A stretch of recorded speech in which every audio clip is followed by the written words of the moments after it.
I've been waiting for this entire podcast. And I know I will get haters for this, but I don't care if you travel in a tracksuit or a pajama on a flight.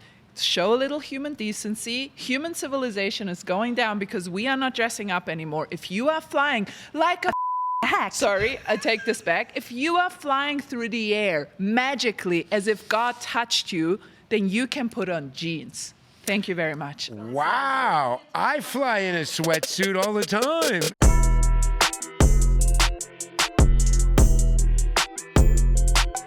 Come on in, let's join us for the Big T podcast. And this is a first, all three of us together. We got Andrea Petkovic, Brad Gilbert bringing up the rear for us, but we're missing our lone soldier, Petchy, but that's okay. It's probably better for us not to have him, I think. You've dealt with him more than we have. I have dealt with him enough, so I'm glad I get a break from him, and I have you two professionals by my side. I do miss his British accent a little bit, but maybe, Coco, you can throw in a little We'll give you the California accent. Yeah, Okay. I got the California one down, too. There was a little bit of a panic here this morning that, see, people in LA, in Southern California, heavy rain, Yes.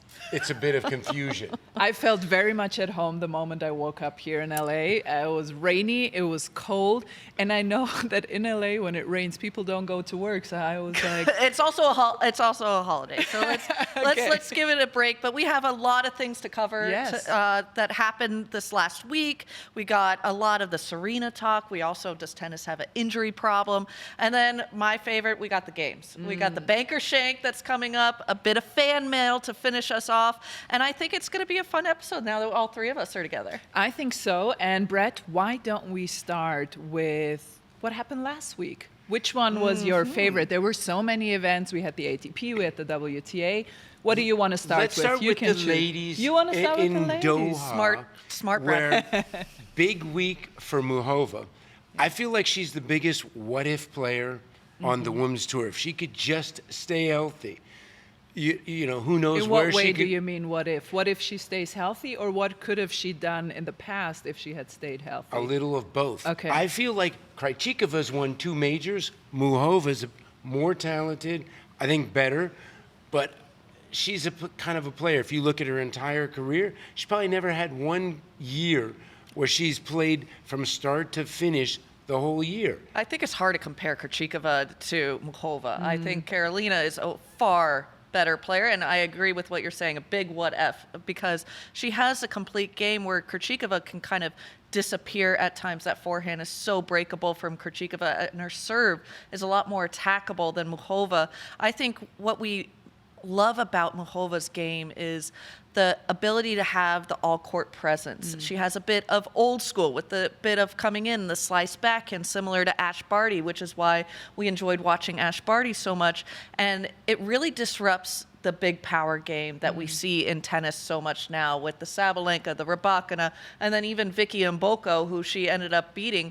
And it's just that little bit of disruption that we haven't seen, I think, for at least a good 8 years now since Ash kind of retired, because the one-handed backhand has gone to the wayside, and most women don't have a slice that they use consistently like that. Well, and I think you're spot on, Coco, with how she really dismantled Vicky Mboko. She's one of the players of the last 6 months, won Montreal. She played great at the Australian Open, and she really targeted that forehand that can be a little bit awkward for Vicky Mboko. She has a strange grip there, and she used the slice and then the quicker forehand and the flat strokes to just give her a different look on that forehand side over and over again. But I have a question for you, BG, because I know your former player, Coco Goff, she's beaten Muchova, I want to say 5 times now or 6 times. She has a very clean slate Can we against call that her. ownage? Yeah, what You is know what? what is the trick? What is the... Give us the insight. So as a coach, one thing you look for in a player is what they don't do well. And when somebody doesn't do something well, that's what you find. I sat for the first time when Coco played Muchova in Cincinnati. I had watched her a little bit, but then I go back, watch a little bit of tapes. Noticed instantly, get the ball up to the backhand. Don't give it to her down low. She can be more creative. You play 1, 2, 3 in a row, different. She starts to lose it a little bit, and she starts to give. So I think that's the most important thing about a player is understanding their strengths and weaknesses. And Coco has, I think, made her a little bit uneasy on the court, and she feels her movement because she can defend her shots. Yeah, and it's interesting that you say that because I do feel that we think of Muchova as somebody that can hit a lot of spin, but she actually plays very flat. I noticed that the first time when I played her once, but I played her on clay where she did use a little bit more of a shape on her forehand side.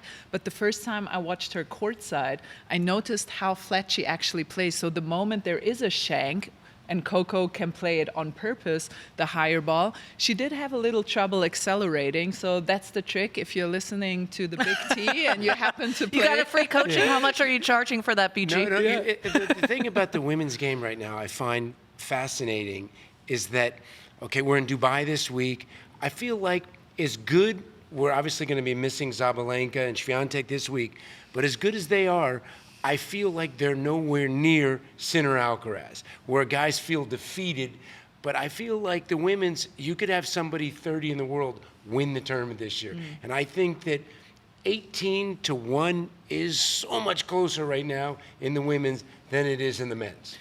I agree to a certain extent. I do think that in the last few months, we have seen the same players over again in the latter stages of the tournament. Even if you take Muchova and Mboko, if you say that to a regular casual tennis fan, they would say, oh, that's a huge surprise. But if you know tennis, kind of not a surprise if you think about it. No, it's not a surprise because Mboko is a player on the rise. Yeah, She's somebody exactly. that we're going to be talking about more and more, especially when it comes to the hard courts, I think. I think that's where she's going to thrive. She did have that great run at the French and Rome as well, where she took the set off of Coco Gauff and was able to really kind of put your name out there and beating top players. It's also, she might potentially be a what if type of player because she had, after winning in Canada, that big stint of injury after injury. She continued to play on the injuries, but what if she can't play a full season? Because as a young player, that's what you want, is to play a full season. Now, to Brad's point about the 1-18, I do think it's a lot closer. I think aura-wise, though, I'm going to disagree with you because I think Sabalenka has that similar aura, and she's really worked on it because not only does she have the on-court presence, but the off-court presence. And the only person I can compare it to is a Serena Williams, where she was a superstar everywhere she went in any facet, whether it be on the tennis court or you take her off the tennis court, and she still brings a present.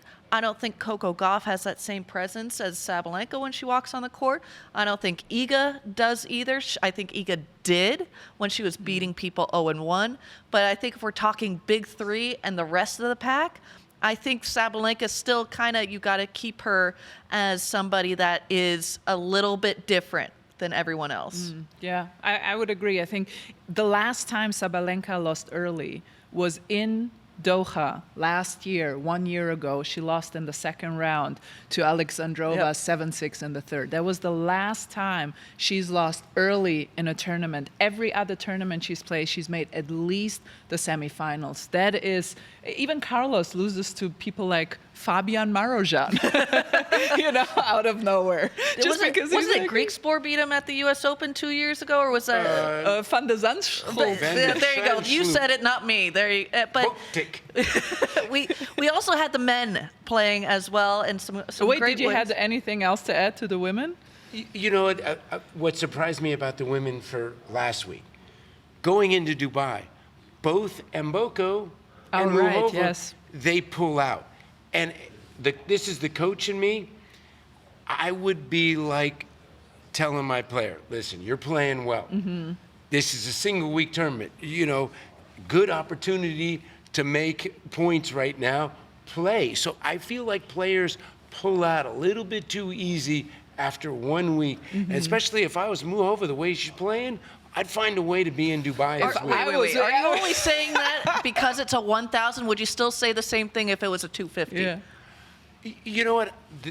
This is me as the player and the coach. When you're playing well, it's a lot easier to find wins and play well the next week.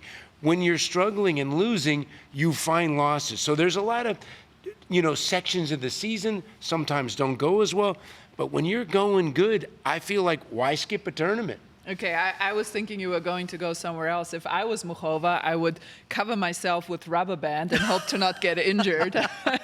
So I actually understand that she is pulling out. And Boko, 18, 19 years old, very quick recovery time. I would have loved to see her play. What did you do when you won or played really far? Oh, I pulled in the out the next week. Okay.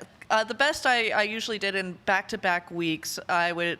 Stanford is a great example because the next week, come the big U.S. Open series, it was Canada straight after. Yes. The travel was difficult to get to, oddly enough, even though it was Northern California to either Montreal or Toronto, and usually you play the next day. And so I'd rather do well in Cincinnati than in Canada, can kick rocks. I didn't really like Toronto. A little bit of whinging there. No. It was a full bit of whinging. There wasn't a little. There was a full bit of whinging. But I think very, very different conversations when you're talking about an 18, 19-year-old, like Andrea is saying. You have plenty of years. Muchova, she's injury prone, and she's going to have to pull almost a Novak Djokovic of managing season, play well at the tournaments you enjoy playing at, and you better do darn well. If you're starting to lose, then we start needing a 27 tournament season or 30 tournament season. But I think because it is this early, I'd rather see the pullouts now than come the middle portion of the clay court, grass court season.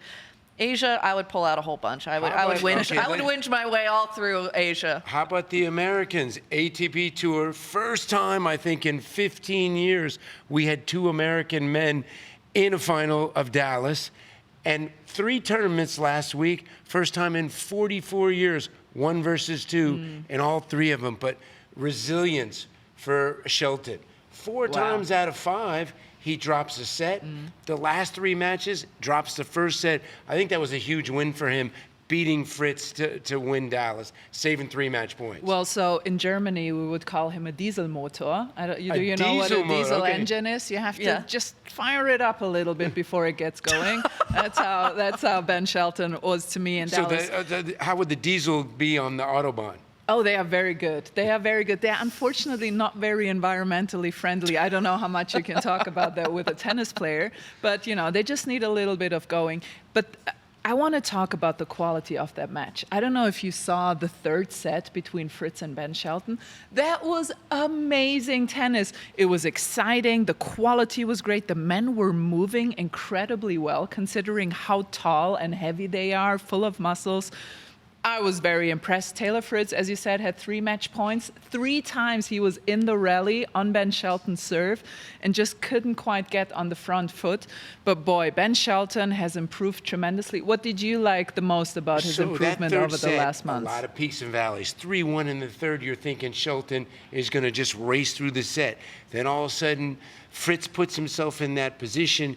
And I think the hardest thing, if you're Fritz, after that match and you're thinking about it, maybe the next day, he didn't get aced on all of them. He was in the rally, and maybe he had a chance on a couple of them to uncork them. But full credit, Shelton was up against it all tournament, and that's a kind of a win. When, he hasn't won a lot on the tour. He's won a lot of matches, but not a lot of tournament wins. And when you get a tournament win like that, the next place that you go to, you feel like, you know what? You get in the same situation, I'm going to find another win. And you think like your big dog on campus. Sorry, and can you also talk a little bit, because I know that you followed him and a few other American players very closely in Australia. Did you see something from the off-season, new elements to his game? I think for Ben, I think the biggest thing is finding that consistency, that middle ground that he can rely on, because we know the shot-making ability that he has. Being a lefty is an extra caveat that adds to his game.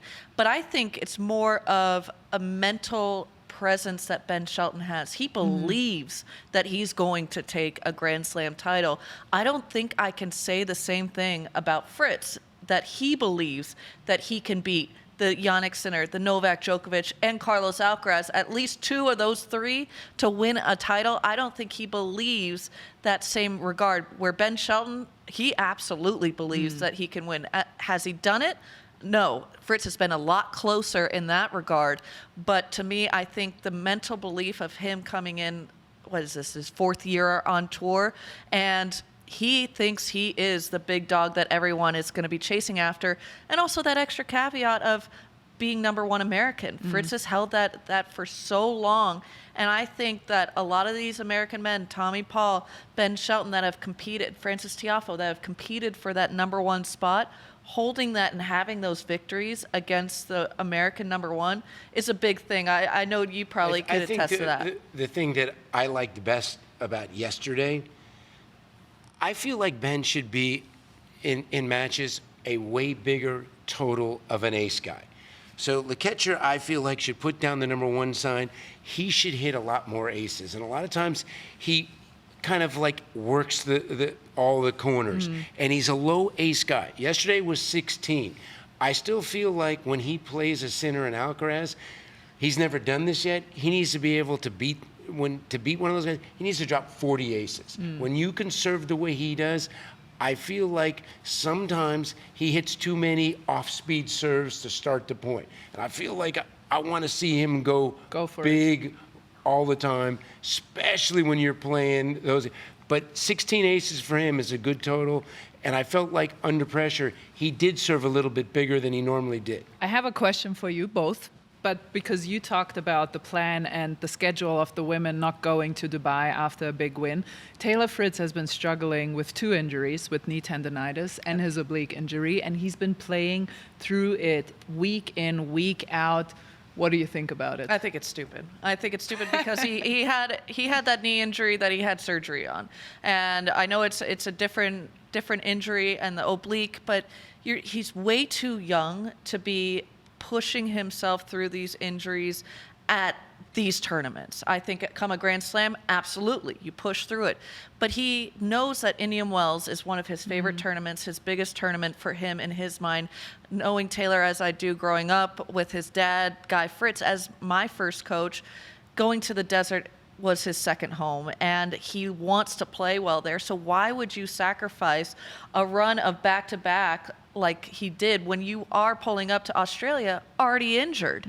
That to me just doesn't make any sense. So you guys, I'm sure you've went through this many times. I call the most important thing for a player is learning how to manage yourself and manage the schedule. And sometimes the hardest part to manage is when you're not doing well.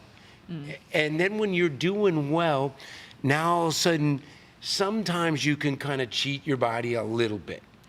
Delray, he'll get a bye. He'll start a little bit later. He's playing Delray too? He's playing Delray. Yeah, he's starting on Thursday. But if Fritz, maybe, Fritz. You know, sometimes too, if you lose early, you catch a little break. But then maybe he'll get to the clay season. He'll take one of those tournaments There's off. no chance he takes a week off come the clay court season. Plus, I don't know this, but he's getting probably guarantees at Dallas and Delray to show up and play. So how much does money talk and everything think else it's walks? that? You know, only he can answer that, but you know what's happening. There's no way he's not getting paid something at both of those American events. I think he plays everything come the clay court season, and everyone's pulling their hair all the same because it's what happened last year. It's the same. It's happened the same, and he had a terrible beginning of the season. And Didn't then you he like sort of it in Australia when he had all the drama in his matches? love come on, too much drama for the mama. Let's go. Exactly. I love the drama, so I'm kind of for it, but just trying to put myself in his shoes. If he wants to win a Grand Slam tournament, which he has said that he wants to do, and he plays, and I said this before about him when he made the final at the US Open, he played every single tournament in the run-up to the US Open. You cannot tell me that in a best-of-5 format at the men's tournament, you honestly give yourself the best chance if you played Washington, Montreal, Cincinnati, Winston-Salem. Now I'm just naming random cities in the U.S. Dallas, Houston. He played There's better every random single ones that I played in Challengers. But I do believe, though, now with Indian Wells being much longer in Miami, they're not as difficult as 1 week, 64 draw matches that you would play maybe 5 matches in 6 days now. So there is a little bit of time on those. But I do feel like he probably needs to do a better job of managing his schedule so he's fresh for Wimbledon. He has a way better chance probably to have a big result there than he does at Paris. And you have to figure out that time during the year where maybe I need to take a little break to get healthy? Or, you know what, maybe this isn't the time where I make the best of the schedule to make points. Well, you know what, Brad? I'm whinging out of this conversation because that was enough of a recap of last week for me.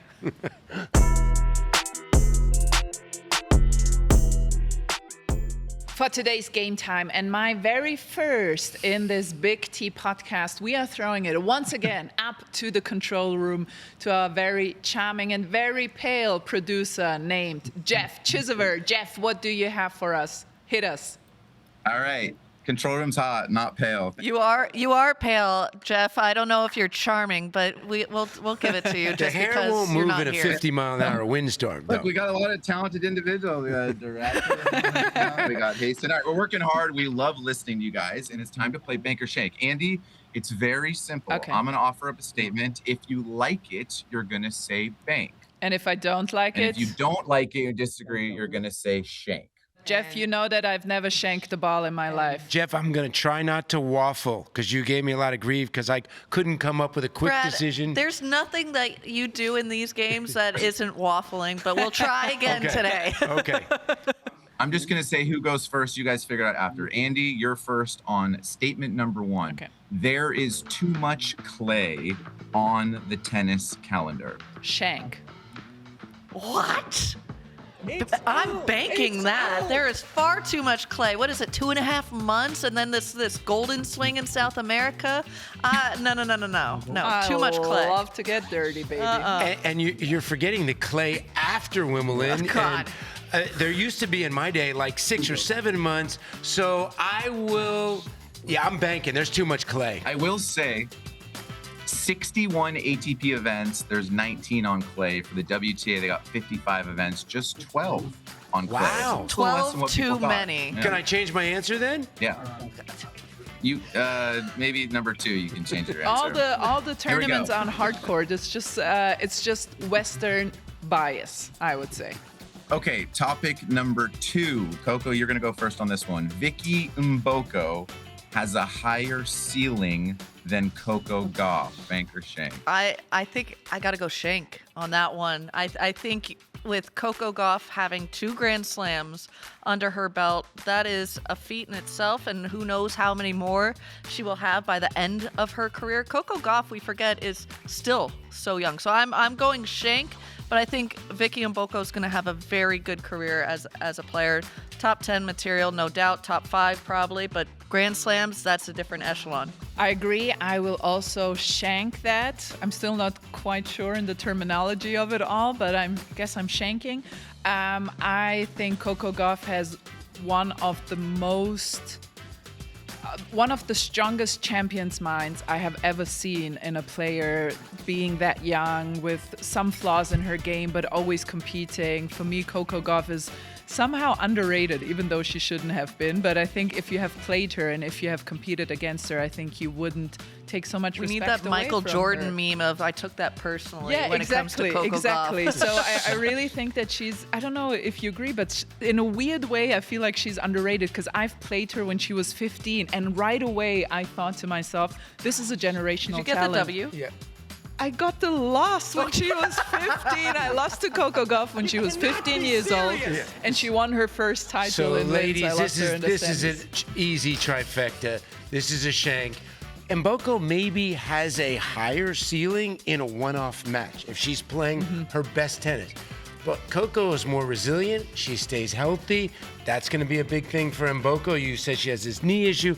I think that Coco has a much higher ceiling longer term.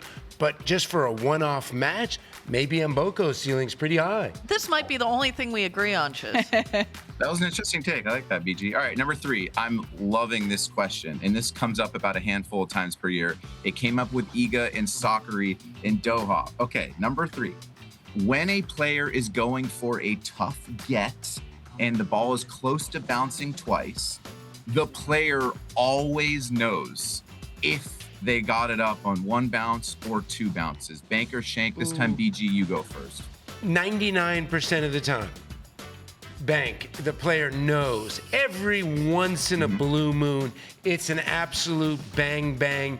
play that maybe you thought you got it, but way often it's not even close. You know you didn't get it, or you know you got it and they said you didn't. So I feel We'll get there later. That's good. You're banking it. I'm Yep. banking it too, and I actually know the one time where it was a weird, crazy one-off, and that was the Jack Draper against Felix Auger-Aliassime in Cincinnati. That's Was what it brought last the VR Where it review in. bounced. Exactly, and I think Jack hit it in the ground. It was like just a little different than it usually happens, and that's the one time where I kind of honestly believed him that he didn't know, but every other time See, I bank this. I'm banking it as well, but the one that comes to mind is the Yeah, Berdych baby. against Federer at Madrid when it was the blue clay. Oh, wow, And yeah. Berdych hit it back into the ground, and you know, as a player, stop fooling everyone. You guys are Can I getting bad shank karma. one thing? We shank. Why doesn't this, when we go to the replay,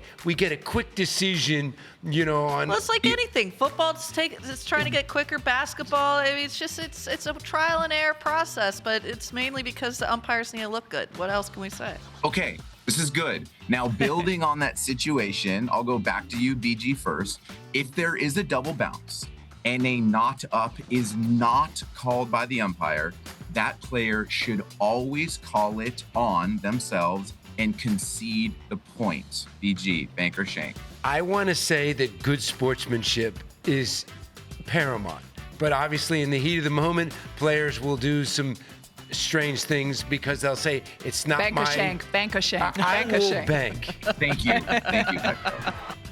I'm banking it too. Sportsmanship should be number one. And I do think that when you look back on your career after you have retired and you have called a few of these things, you will feel terrible about yourself and your character, and nobody wants that. Okay, this is getting boring because I'm agreeing with you for all these guys. I'm easy banking questions on it today, Jeff. If because we're all agreeing. karma is real. You want good karma. Otherwise, ball don't lie. You're gonna lose if you don't give yourself good karma. So some people say, quote unquote, it's not cheating, but it's It definitely absolutely shady is cheating. and bad form. Cheating, No, it's not absolutely. cheating because.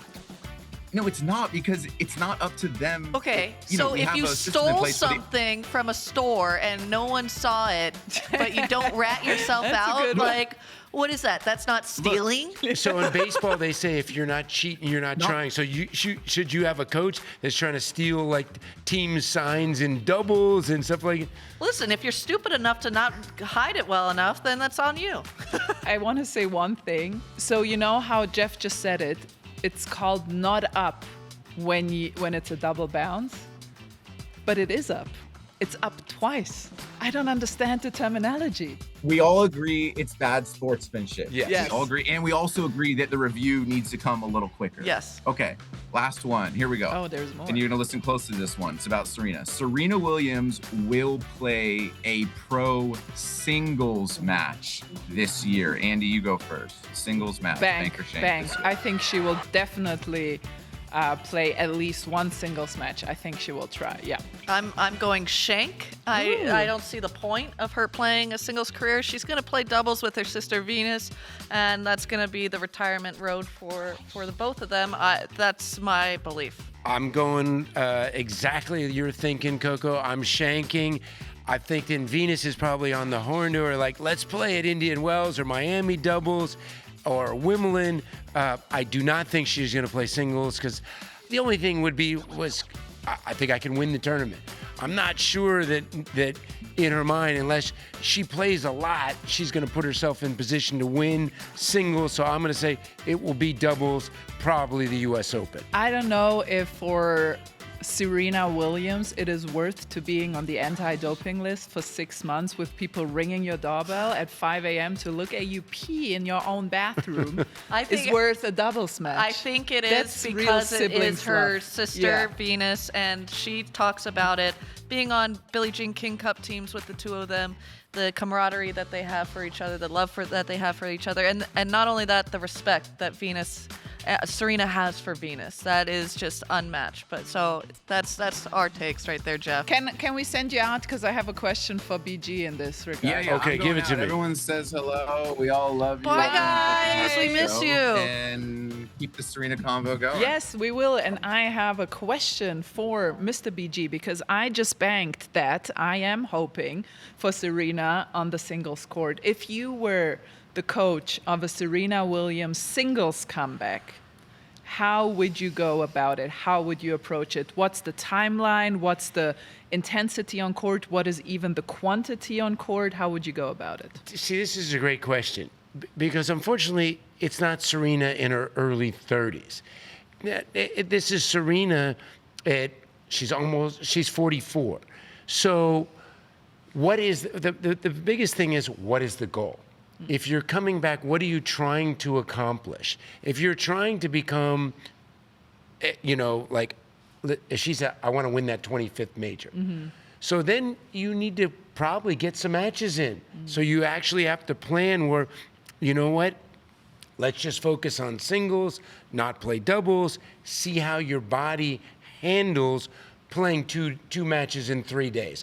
All of those questions you don't know when you've been off for 5 years. That's the hardest thing when you do come back on tour is how does your body hold up when it comes to match in, match out, Grand Slams over 2 weeks. And I think Brad is right, and I think that's probably what you were alluding to, Andrea, was that if she does play singles, it's to get to 25 Grand Slams. And what Brad was saying, when Serena would show up, and we were both playing in that time, and not play any warm-up tournaments and just go through a Grand Slam like it was nothing, that's Serena prime. I don't think anyone can say that 44-year-old Serena is prime Serena. So what Grand Slam do we think of that she could get to? And also, coming back, the hardest thing to navigate is when you're great and you're winning all the time, you build up so much equity that a lot of your opponents have lost to you before you've even played. Now she's going to be playing players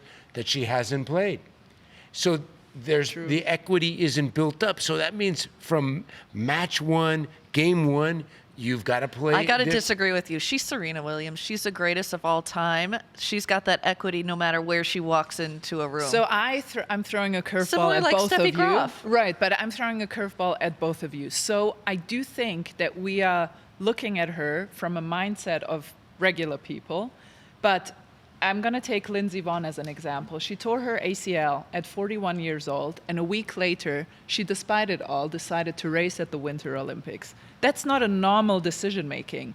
That's a GOAT decision-making. So don't you think that her mindset coming back will be, I definitely can do this? Well, of course, everyone's ego Right? is up there with, and if you're the greatest of all time, your ego is 10x of what even our egos are here sitting in the room. Combined. And I think as athletes, let alone people that have done this for as many years as Serena and Lindsey Vonn, who you mentioned, we know how to push our bodies to extreme limits and then pass that. And we've seen it when it came to Australia with the heat conditions and play through pain, play through injury, because we have that crazy intangible goal and the crazy thought process of pain is temporary, that success is forever.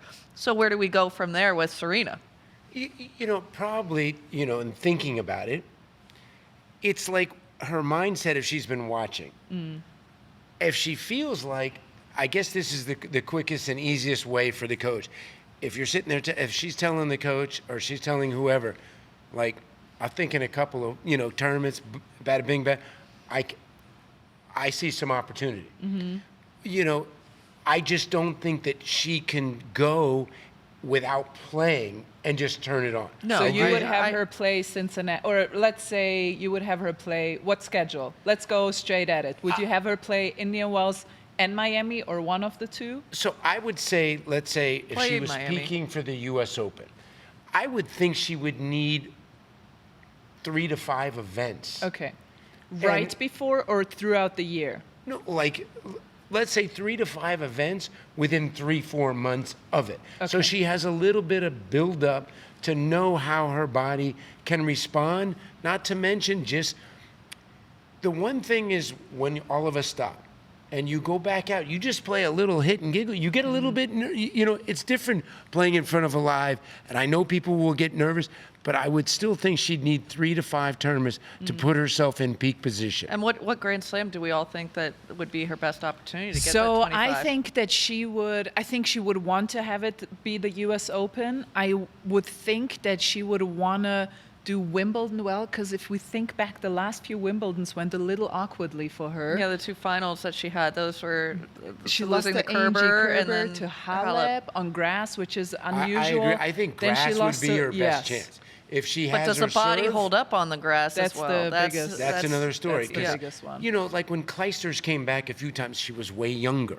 So we're talking about something. And also, Lindsey Vonn, great competitor. But would you say in skiing, you're not direct? I mean, you're racing against the field and the clock, but nobody can stop you from in tennis. Somebody can stop you from on the other side of the net. So it's a little bit different. But listen, I guess the coach, first thing you got to see her on the practice courts. Yeah. Yeah. Well, It's intriguing, that's for sure. we definitely want to see the greatest of all time play, and I think that's the bottom line. Is no matter what fashion we get her, I think it would be a great success for tennis. I agree.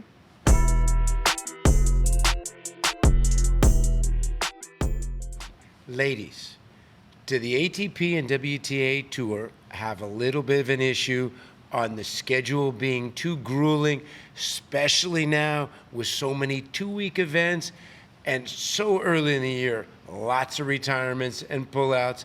Are the players just whinging too much? Well, I think it goes hand in hand because the season is as long as it is. I think players have to take care of themselves, not only physically, but mentally. People forget that we are traveling internationally, not just domestically or in the United States or in Europe. It takes a lot to get from Australia to get to Dubai, Doha, where we are now, then to get to the United States, from there to play Indian Wells, Miami, and then back to Europe. It's not like we're going 100 and odd games in baseball and going around the U.S. and we have 2 days in every station.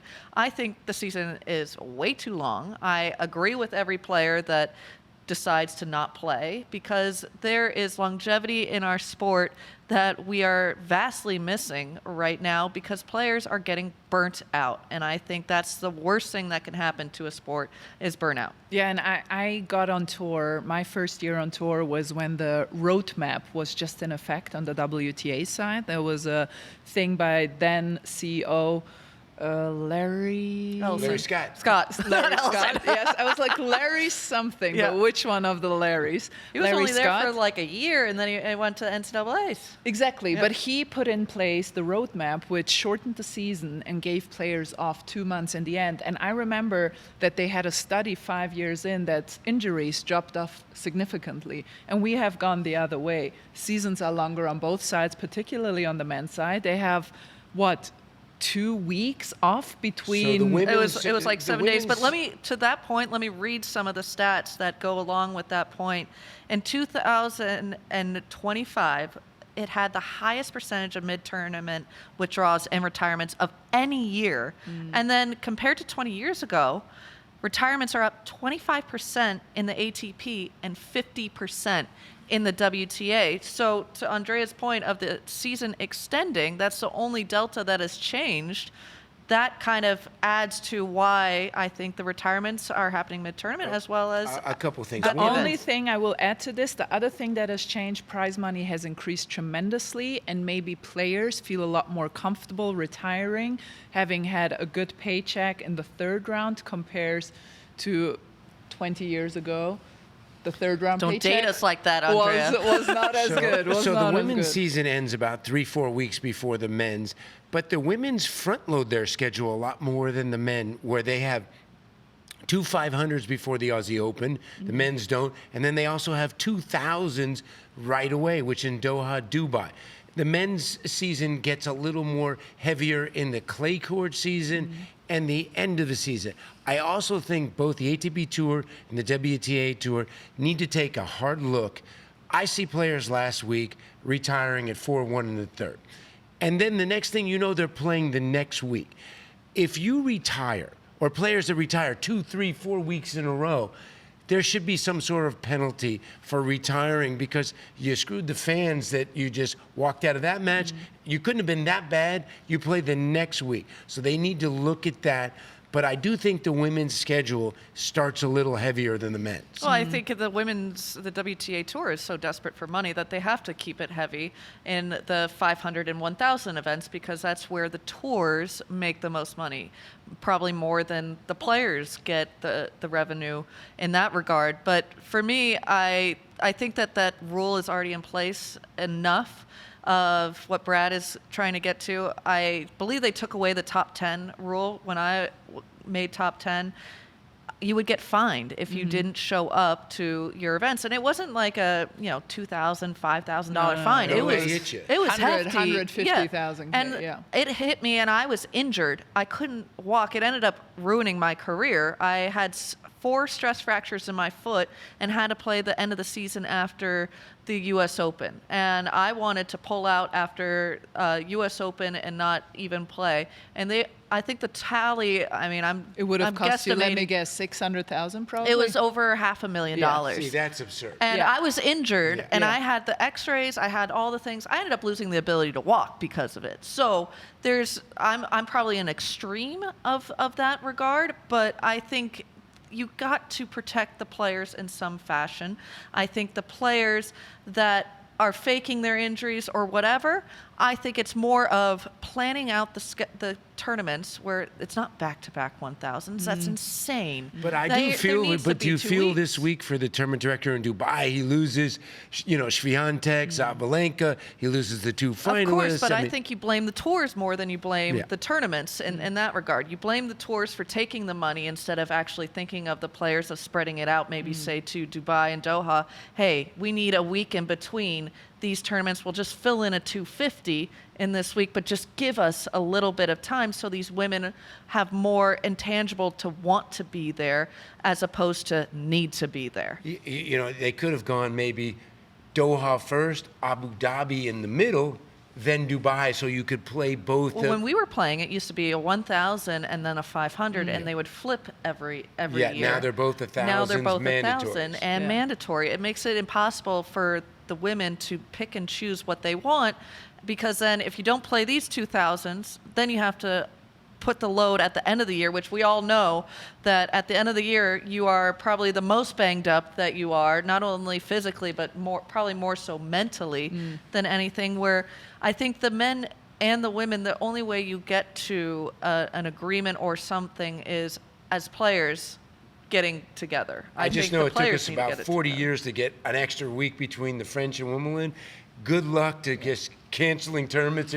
It sounds great in theory. I just want to figure out how they're going to start with a blank schedule on both sides and make it shorter. Yeah, well, it's going to be interesting. Just one more add-on to this. If people are now sitting at home listening to this and thinking, well, they already have millions, why don't they just, not care about the 500, 600,000? They also get, if you miss a WTA or ATP 1000, you get a 0-pointer in your ranking, which can really mess your points whole matter thing. more than anything. Yes. As a player, you 'Cause think about that. For those who maybe don't know how the ranking works exactly, the ranking system, it's not that every tournament counts. Your 16 best results count, and only those, and the four major tournaments count, and the ATP and WTA 1000. So if you don't play, you don't get 16 results. You get 15 or 14 or 13 or 12, and in the end, that and matters. the zeros don't go off until the following year. I tell you what, if I'm getting a bag for $5 million like Rabakina did at the year, I'm getting that bag.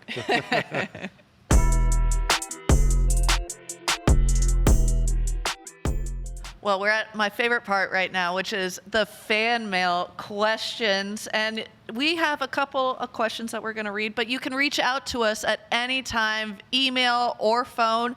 Email, you can reach out to us with these burning questions at thebigt@tennischannel.com, or you can call us on the Big T hotline at 844-678 Big T. T9 texting people. Fire up. Let's see some good questions today. I got the email first and foremost that Okay. I'm going to read, and it's from Lynn from Seattle. Lynn from Seattle. Okay. In your experience, what do you think makes a good umpire, and what made you crazy that the umpires sometimes do?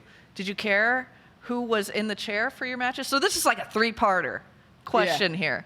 And I'm going to go to Andrea first because I know, having played Andrea, she can get a little spicy. She's got a little spice. Don't let the cool demeanor fool you right now. She's got spice. I got spice. So what I hated with actually, I didn't hate it because then I knew I could manhandle them or woman handle them. But what was really bad news for chair umpires, if they got into discussions with me, I actually preferred much more the Chichaks of the world that were just like, this is my decision. I don't care what you have to say. I think that would just die the discussion down. What I also really much appreciated, I met a certain chair umpire on the Champs-Élysées at 5 a.m.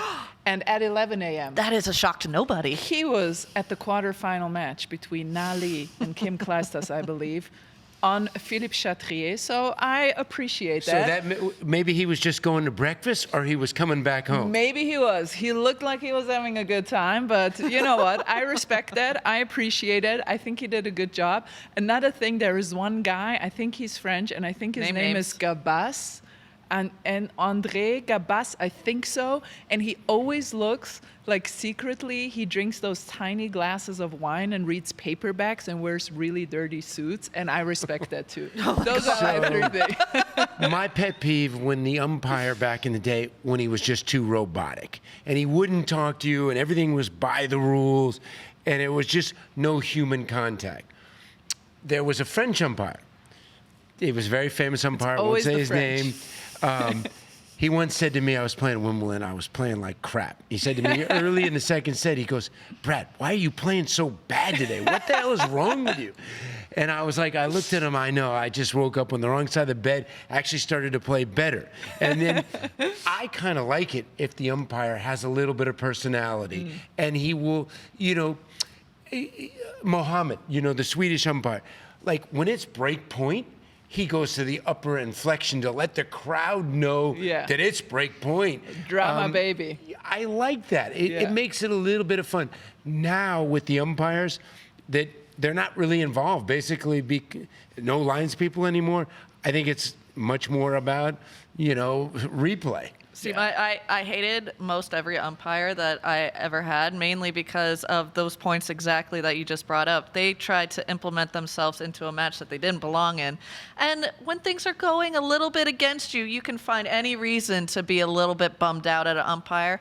There was only one umpire that I could not stand. I hated her on my matches, and every time I saw her working a match of mine, I knew, I was like, geez Louise, this is gonna be a pill. Like, no matter if it was like gonna be a good match or this should be like a match I should win, or if it was doubles or mixed, I was like, there's gonna be a frickin' problem here, and I like, whether or not I cause it or she causes it, it's gonna be a frickin' problem. There's two. Bear C final, 87, it's not like I forgot. 3-all in the fifth when we used to play 5-set finals. Overrule on the far sideline. I went nuts. I started shaking the umpire's chair. And then I went on to lose like 11 straight points to lose the match. You weren't disqualified? I probably should have. I should have. It was a different generation there. And I got a serious fine. Hold on, guys. I think somebody is calling in. I think it's the chair umpire. You shook the chair up. No, we actually have a voicemail because that you can do too if you call the hotline that Coco just mentioned. Hi, my name is David, and I'm calling from Savannah, Georgia. And I think that players who are forced to retire due to injury should not be docked the points they earned from playing in that tournament prior. This would affect Amanda Anisimova. She won the Doha last year tournament, and she was forced to retire. She should not be docked 1,000 points for not even playing. What do you think of that idea? Okay. David, I'm going to have to disagree with you. I think mainly because it's how the calendar is set up. It's a year long. If you don't defend your points, you lose them. And I understand injury is something that you can't control sometimes. What I would prefer, David, is that the calendar season is 2 years, similar as in golf, where you don't have to feel like you have to perform immediately if you're faced under injury, that you can have a little bit of banking on your season. I think that would maybe suffice a bit of your question of maybe Amanda shouldn't be docked, but unfortunately, the way it is.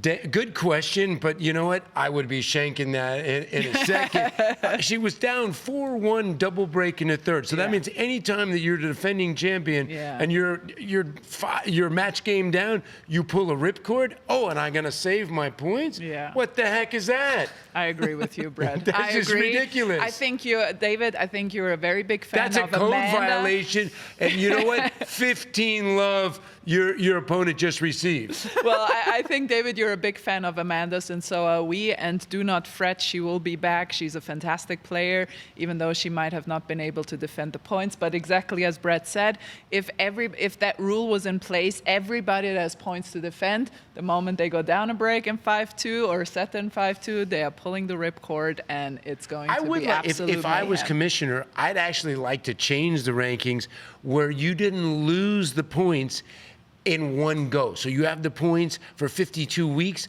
I'd like it to be gradual. So like after 6 months, you lost 50%. So by the time it's 52 weeks, you're only losing a small portion, opposed to you get the points for a full 52 weeks and you lose it in 50. Right away. Well, just like Dr. Feinberg, no one's voted you in for commissioner, but I got crushed in the presidency vote. Some other things that we like to close the show with: code violations. Yes.